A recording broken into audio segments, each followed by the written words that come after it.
নমস্কাৰ ছাৰবিদসকল চৰকাৰী কৰ্মচাৰী আৰু পেঞ্চনাৰসকলে তেওঁলোকে এক্সট্ৰা ইনক্ৰিমেণ্ট যাক এনুৱেল ইনক্ৰিমেণ্ট বুলিও কোৱা হয় আৰু সেয়েহে এক্সট্ৰা ইনক্ৰিমেণ্ট পোৱা সন্দৰ্ভত এক শেহতীয়া বিশেষ খবৰ প্ৰকাশ পোৱাত আমি চৰকাৰী কৰ্মচাৰী আৰু পেঞ্চনাৰসকলৰ কাৰণে এই শেহতীয়া খবৰটো লৈ আহিছোঁ। সেয়েহে ভিডিঅ'টো নিশ্চয় সকলোকে চাব। আনহাতে নতুনকৈ অহা ছাৰবাইদেৱে আমাৰ চেনেলটো লাইক এটা দি ছাবস্ক্ৰাইব কৰিব নাপাহৰিব।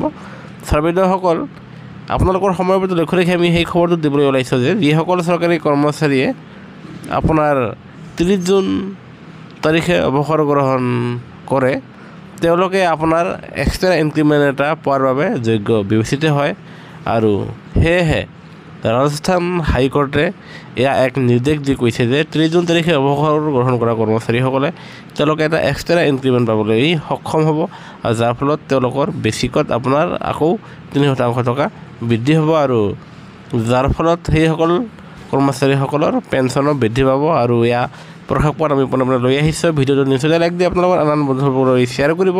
আনহাতে কৰ্মচাৰী আৰু পেঞ্চনাৰসকলৰ সৈতে জড়িত প্ৰতিটো শেহতীয়া খবৰ আমাৰ চেনেলটো ছাবস্ক্ৰাইব কৰি নাপাহৰিব। ভিডিঅ'টো চাবৰ বাবে ধন্যবাদ।